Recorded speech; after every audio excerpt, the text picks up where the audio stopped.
Who's the champ of foolish fame? Let's crown the buffoon of the week by name. Comic crown and a goofy streak. The title goes to our champ this week. Hey there, everybody, and welcome back to summer classes here at Buffoonology 101. Hey there, how you doing? Gene Baradelli, Ross Galloway here with you. Ross, man, what a week in political buffoonery we've had. And as we're recording this, it's not even the full week. It's been a wild week, man, and it has been hot. I'm glad you told me we were recording because I had my shirt off a little while ago. Ew, I'll never get that image out of my head. Yeah, an unbelievable week, man. For those of you guys watching this, obviously, you know, we just got past the New York City Democratic primary for mayor. Still not over yet. Even when you watch this, it's technically not over because they have ranked choice voting where Democrats get to vote as many times as they want until the winner they want wins, basically. So we'll see what happens. The voting shall continue until morale improves everywhere. Yeah. That's what it's all about with the ranked choice voting there. But there was a more important vote this week, my friend, and that was the voting for this week's Buffoon of the Week. And I am happy to report that I am now on a winning streak. That's 3 in a row for your boy, Ilhan Omar. Crushed Ted Cruz, 80-20. I'm still compiling the statistics as far as the views because a couple of social media platforms changed the way that we can upload things and whatnot. But round numbers being, it was about an 80-20 win. I think it was more like 81-19, something like that. Over 120 votes cast. I believe the number is 122 as we sit here right now. And the views on the short videos got out there to about 2,000 or so people across platforms, including a new platform we're using from Parler. They just released their own video platform called Play TV, so you can find us on there as well. Whew, the biggest lead in the entirety of the show for me right now. I'm feeling kind of good.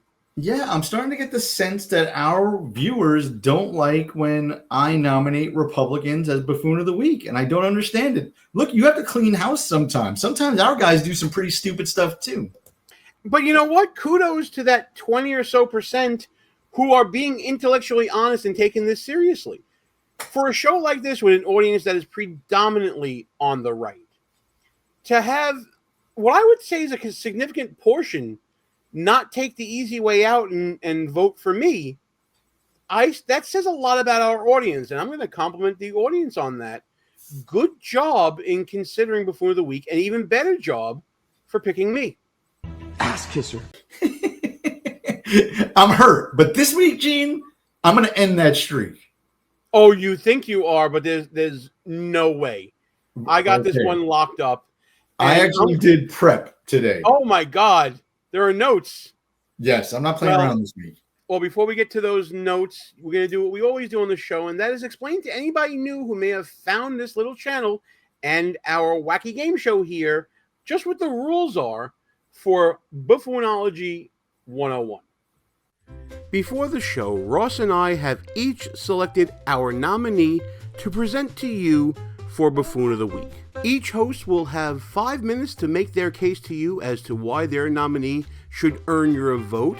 The first 2 minutes will be uninterrupted by the other host, but after that, it's a free-for-all between the two discussing the nomination. The opposing host will then evaluate the nominee based on the criteria set forth in my award-winning best-selling book, Schnooks, Crooks, Lies, and Scoundrels, a field guide to identifying political buffoons, available right now on Amazon, at Barnes & Noble, and other online bookstores. This guy is a grifter! The nominee will then be given a score for buffoonish nature and buffoonish action magnitude on our Sharpton Buffoonery Matrix, but more on that later. After that, we do it all over again for the other nominee. After all the nominees have been weighed and measured, each host will then have 1 minute to plead and beg for your vote for Buffoon of the Week. You'll get to vote online in the comments and on social media and at buffoonoftheweek.com. Vote early and vote often. No one's going to be counting whether you voted more than once. And now, back to the action. So those are the rules, and I have to say I'm kind of surprised that nobody has really taken advantage of the vote early, vote often rule that we have on buffoonotheweek.com, our official website. You can always check that out for supplemental information about every video that we do here, including home of our main poll for Buffoon of the Week, which allows you to vote multiple times, as many times as you want, as many days as you want, as long as the poll is open. So I'm in the lead. I got the biggest lead imaginable. I'm feeling pretty invincible at this point. I got a feeling that I got my pick locked up again for this week. And even if I don't, my lead is so big that I don't really care. So I'm going to allow Ross Galloway to go first because I fear no man nor his nominee. By the way, Gene, I'm still a little suspect on how we're counting these votes. You told me we were doing ranked choice voting, but it's a two-way race when we do this. So I don't understand how you're tallying these things up. There is no ranked choice voting, but it is kind of the original ranked choice voting in that one round, whoever has the most votes wins. Oh, gosh. All right. But you know what? It is what it is. And I hope you have a doozy. I hope you brought it. Ross Galloway's got to, we're 10 weeks in on the voting here, pal. You got to start bringing it now. I'm swinging hard from Ted Cruz, the other end of the spectrum here. Trust me. All right. Let's get you going right now. Gene, my pick this week blows it out of the water. Original squad member, a former bartender, and quite possibly the dumbest member in the United States Congress, and that's saying a lot, none other than Congresswoman Alexandria Ocasio-Cortez, AOC herself. She represents the Bronx and Queens. That's her congressional district. She posted this on X to Donald Trump the other day. Also, I'm a Bronx girl. You should know that we can eat Queens boys for breakfast, respectfully. She represents Queens too, right? Followed up with that, a yearbook photo gets released that shows that she went to Yorktown Heights High School, and that's in Westchester County. She grew up in Westchester. She grew up in Yorktown Heights. That's about as lily white as you get, especially back then when she was there, right? She moved there when she was 5 years old. That means she never went to a New York City public school, and she's trying to run around saying she has street cred. She runs around saying she's fighting oligarchy. Her father was a fucking architect. What oligarchy is she fighting? She helped fellow traveling communist Memdami win the New York City mayor's nomination on the Democratic line. I'm going to close with this here, Gene. AOC, a.k.a. Sandy Cortez, a.k.a. Alexandria Ocasio-Cortez. I don't trust people that use aliases. That's just me. You know what I mean? And then lastly, she may have actually committed treason the other day when she was calling for the impeachment of the commander-in-chief while there were still B-52 bombers in the air returning from Iranian airspace after they obliterated Iran's nuclear facilities. It is illegal, it is unconstitutional, and so for me, while the president is posting something about a ceasefire, I think what he also posted was an official acknowledgement that this was war. I believe that a president bombing and bringing this country into direct conflict with another nation state without notifying, full notification of Congress, without congressional approval, endangering service members, U.S. military bases, not providing intelligence is reckless. I think that, and we know that this is not a left or right issue. An overwhelming amount of Americans are opposed to the United States being dragged into war. And if we want to talk about serious decisions, I think the serious decision of entering the United States into direct conflict without any legal approval, unconstitutionally, is the grave decision that we need to be talking about right now. She's the buffoon of the week, Gene. Yeah, so I'm jumping a little early in the 2 minutes here, but yeah, on multiple fronts, Buffoon of the Week nominee. I love that you picked her. She's on the cover of the book, as you guys know, Snooks, Crooks, Lies, and Scoundrels, a field guide to identifying political buffoons, available right now on Amazon, Barnes & Noble, and other online bookstores. That is the quickest plug in show history. But yeah, when I saw Sandy Cortez in a yearbook, and by the way, the New York Assemblyman Slater, that put this out there, we have a connection to, because his lovely wife is a friend of ours from back in the day when we were part of a state YR organization. So shout out to Mrs. Slater for all of this. Someone we haven't been in touch with in a while, but still, nice connection. And between that and the entire thing you were talking about during the bombing of Iran, yeah, she's a buffoon on both fronts, but this one is just so freaking funny. But you go ahead.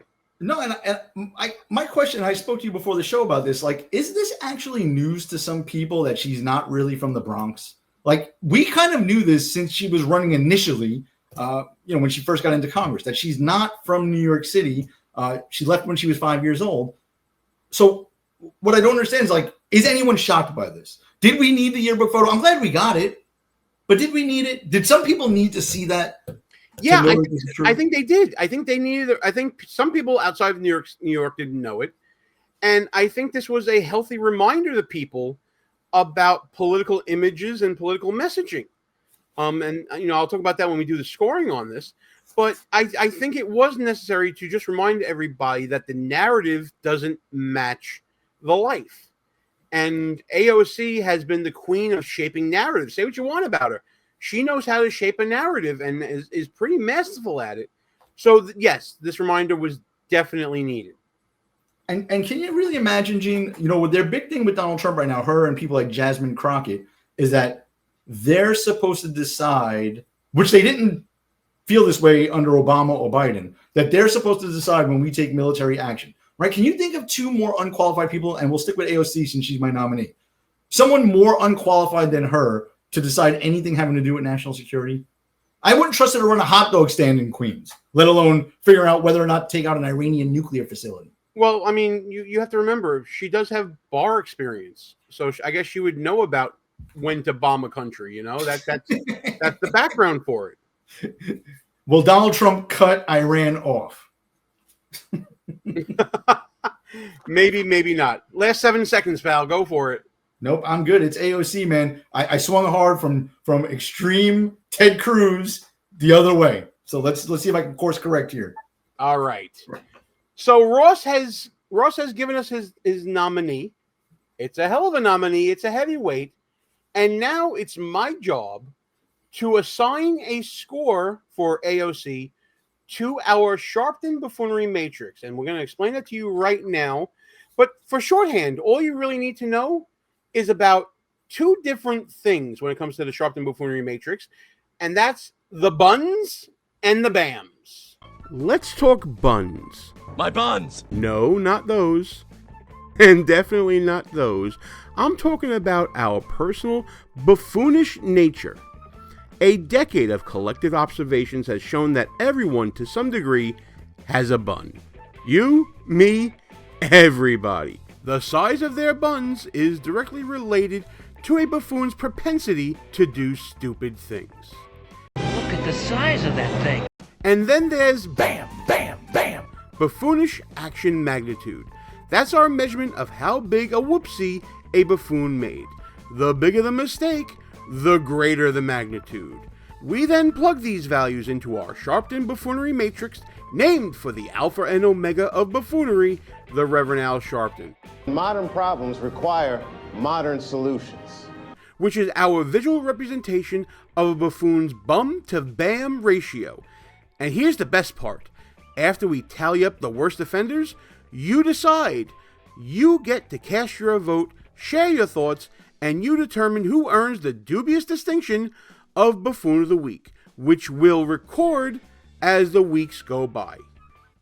AOC has been on our buffoonish radar for a very long time. Like I showed earlier, she's a cover model for my book about political buffoonery. And in that book, she was listed as sort of like the gadfly, snollygoster type of buffoon, really a pest A leech is what we called it in the book. How she basically is in office to be in office, to have the power, to have the luxury, the name notoriety, the influence, and all that, but really doesn't get anything done. In fact, in her first couple of terms, I don't even know if AOC has passed any legislation that she was the main sponsor of. I don't think she has to this date. So she's certainly that sort of buffoon. But in this whole situation where we're actually scoring two different buffoonish actions, it's very interesting that there are other facets of buffoonery that she has. For example, the whole yearbook thing shows that she's also a political narcissist. She creates her own political image, and she believes her own hype. This Bronx Girl's too tough for y'all, and all that. And when that narrative is shattered, you sort of shatter her visage, her public visage out there, and like you saw, it all got kind of mocked. I think that's the biggest buffoonish action of the two. When it comes to the calling for impeachment against Donald Trump and what happened with this Iranian bombing, there was sort of a side story to the main story of the bombing itself and all of that. And she was seen mainly as a sideshow, like Jasmine Crockett, as you mentioned. And to me, that makes it the smaller as far as magnitude of buffoonery. So for the buffoonish nature, let's deal with that first. She's up there. I mean, if Ilhan Omar is in the 80s, AOC is in the 80s. Unfortunately, once you get up to the 80s, it gets really, really hard to move up the ladder. We have Maxine Waters as an 82.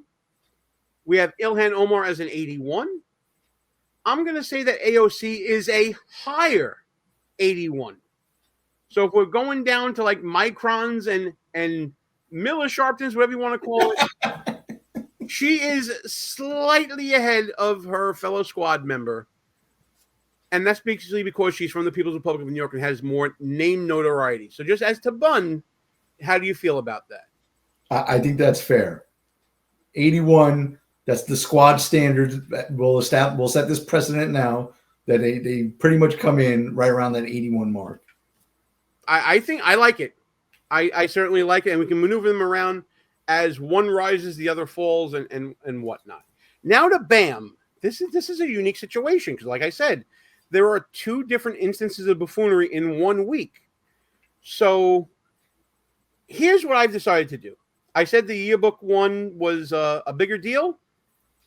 10 gigasharptons for the yearbook situation. Definitely Sharpton-esque. Definitely a very significant shattering of public image. Really took her down a few pegs. That political narcissism really got called out in a major way, and everyone's been spiking the football on it. So I'll go along with that. The Iranian impeachment idea has been floated around by many people. She's not unique in that. That is going to be 850 mega Sharptons, so under Sharpton-esque. And what I'm doing is I'm going to average these two together, and I'm coming up with 5.44 gigasharptons. Whoa. What? You Both of these things happen in the same week, Mr. Birdelli. Counselor, they should be added together if we go by the spirit of this game. Well, okay, so we're going to have a colloquy on this now, I guess. You don't want me to average them, you want me to accumulate them. They should be accumulated because they both happen a day apart in the same week for the same nominee. All right, you know what? If that's going to be the rule going forward, and I'll get the benefit of that rule, fine. So that makes it 10.85 gigasharptons cumulatively. Feeling better now? I feel much better now. Thank you. You got your way? Am I still a racist and a misogynist? Now watch, Gina's going to find somebody who does something dumb every day next week and add them all together. I know how you play this game. Well, I find a loophole and then you blow it out of the water and exaggerate. Well, I don't need to do that because my nominee is also on the cover of my book and probably had a bigger magnitude than all of your nominees combined. So this week, the role of racist and misogynist is being played by Ross Galloway for his pick. My pick happens to be a white Italian male from the People's Republic of New York City. He's the man that I've declared a vendetta against since October of last year, probably even further back than that even. I'm talking about disgraced ex-governor of the People's Republic of New York and now defeated mayoral candidate in the People's Republic of New York City, Andrew Cuomo. And I'm very proud of the campaign that we ran, and I'm proud of the effort that we put forth, and I'm proud of the issues that we discussed. But tonight was not our night. Tonight was Assemblyman Mondani's night, and he put together a great campaign, and he touched young people and inspired them and moved them and got them to come out and vote. And he really ran a highly impactful campaign.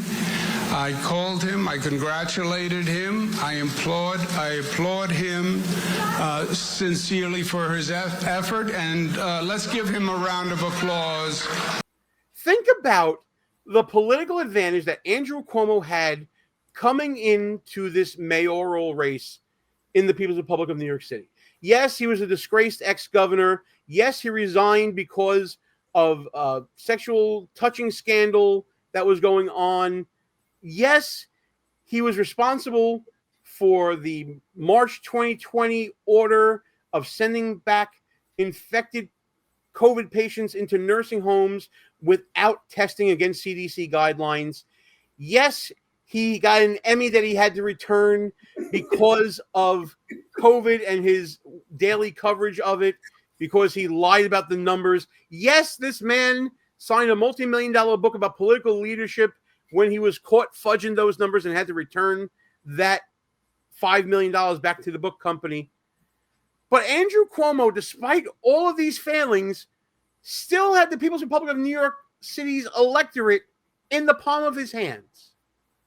And he fucked it up in a way that I've never seen another candidate fuck it up. First off, he missed the matching funds threshold in the first round of matching funds, which stopped Andrew Cuomo's campaign from actually getting any ground game going. Even though he had a 40-point lead because of name recognition, it was basically Andrew Cuomo and the 50,000 dwarves running for office. Andrew Cuomo still couldn't get traction. And then, as we covered on another show on the channel here, he was found red boxing with a super PAC, lost $600,000, which may have cost him the election because that money didn't go to a ground game and he had no money raised in his campaign proper. So he basically put a lid on his campaign and tried to weather the storm. And he ended up becoming, just like Joe Crowley with AOC, the nominee Ross Gallagher was talking about in 2018, losing to an upstart, far fringe lefty socialist. Bro, I'm not. That is a rundown you cannot beat. It's amazing, and I'm not convinced that his career is completely over because the Democrats are so out there. But this was an epic fall. I mean, honestly, remember during COVID, Gene, what did people say? Like, he's so presidential, the way he speaks to us with his dumb little brother Chris over there on CNN. This man sent COVID patients into nursing homes and killed unknown numbers of people. He signed no cash bail into law in New York City. Now to get a roll of toothpaste, you have to ask the 7-Eleven clerk to go unlock it from a shelf. Like, yeah, this guy deserves all the bad things that are coming his way, and I was so happy to see it happen. Excellent pick, Gene. Yeah, and by the way, here's one that only probably you and I remember. He set up a Moreland Commission for government ethics violations, and then he shut down that commission when they started investigating him, and his excuse was, and I'm paraphrasing here, it's my committee, I can do what I want with it. He shut down his own ethics committee when they started looking into him. Now, all the past stuff, by the way, that's not reasons to vote for him for Buffoon of the Week this week. It's for this epic collapse in this race. Like I said, the man had a 40-point lead. His campaign screwed it up to the point where they had no money for ground operations. He was not showing up places, and he tried to pull a Joe Biden and just put a lid on it. And he ended up losing in the first round of this ranked choice voting. And now his career is probably over. But then again, Anthony Weiner ran for city council this year and lost too. So yeah, and don't get listen, Gene. I think it's okay to mention past buffoonish behavior because you got to set that foundation for the bun. You know what I mean? This guy jumped on the Me Too bandwagon early when it was directed at other people, and then he got Me Too'd himself for that sexual harassment scandal that he fell under. So yeah, I know losing the mayoral race is what he was nominated for, but this guy has a nice body of work. He's an absolutely cocky duty head buffoon, cocky duty poopy head, and he's your buffoon of the week this week. Well played, Mr. Buridelli. I live for that line every week. Well played.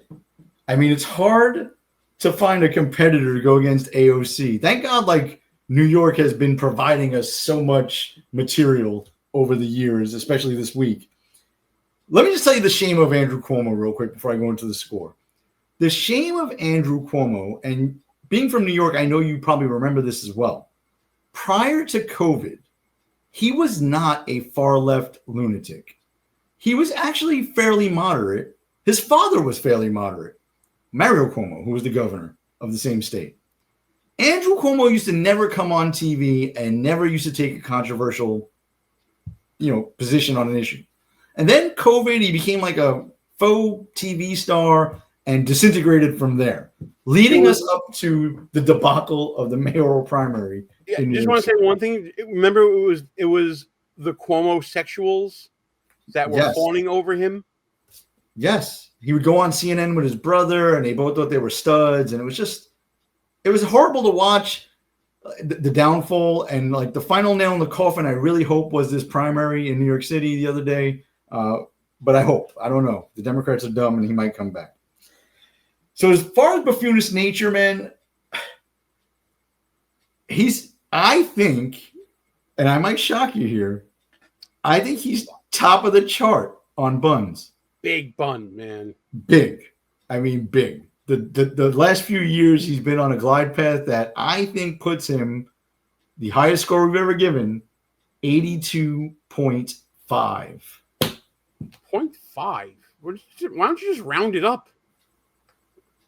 Fine. You were a gentleman earlier with my score. Let's bump it up to 83. All right. Let's put him in there in 83. Let me adjust my little score sheet. Yeah, and you know what? That helps me with graphics later on. It's a lot easier to put 83 into that little box there that you see on the screen that was going back and forth. So I think he's going forward for at least the near term. He's the man to beat as far as buns. And I thank you for that. And I agree because, and we talked about this a little bit off camera, there is such a thing as buffoonish velocity that we're seeing. Like some people will do a buffoonish action that'll be a very big splash and then it'll dissipate because they don't do anything else that's as stupid.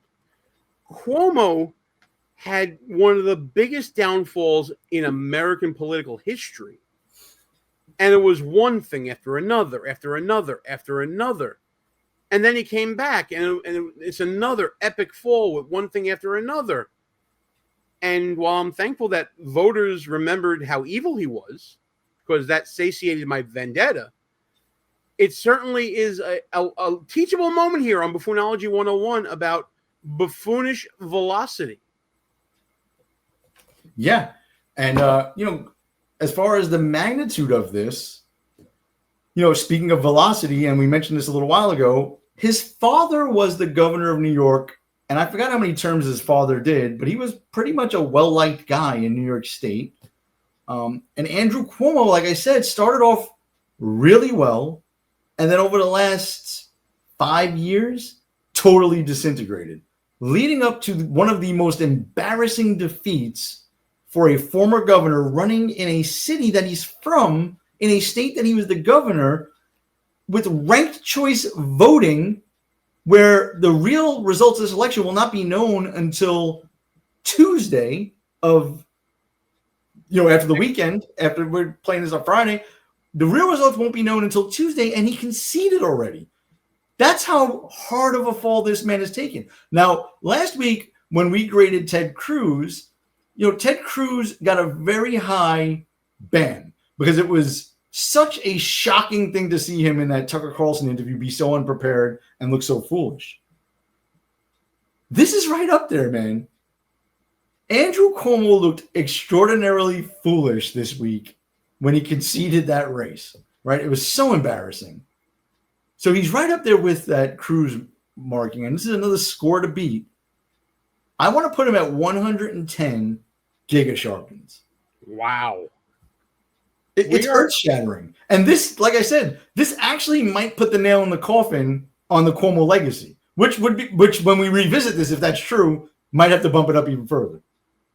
The significance of that magnitude might be what you're saying here. Yes. Wow. Hell of a score. I'm well played, G. I really like this one. All right. I thought I had you beat like by far this week. Well, that's going to be up to the voters to decide after we go through our final pleas here. Grovel for my amusement. I don't even need the full minute here, Gene. I'm just going to give you a couple of quick things why I should win this week. First of all, I see your playbook, right? So I'm taking a page out of your playbook, and I'm giving our viewers, I'm giving the people what they want. I picked a woman of color, a Democrat, right? So I'm going to use the Gene Berardelli playbook here and give you guys what you want this week. My final plea here really is Gene Berardelli and Ross Galloway. We grew up in Gravesend, Brooklyn, and Sheepshead Bay, Brooklyn for Gene. We have more street cred, New York City street cred, than AOC. And she's out there running around saying she's from the Bronx. Hey, yo, fool. We about to have some hardcore drama go down right about now. Get the fuck out of here. Vote AOC this week, people. Okay, your turn. I gotta be honest, folks. There are no real losers this week between Ross and myself. Either pick would be a correct choice. But which choice is more correct than others? Consider this. You have an opportunity to make a little history yourself. You can make it so that Andrew Cuomo loses 2 elections in the same week.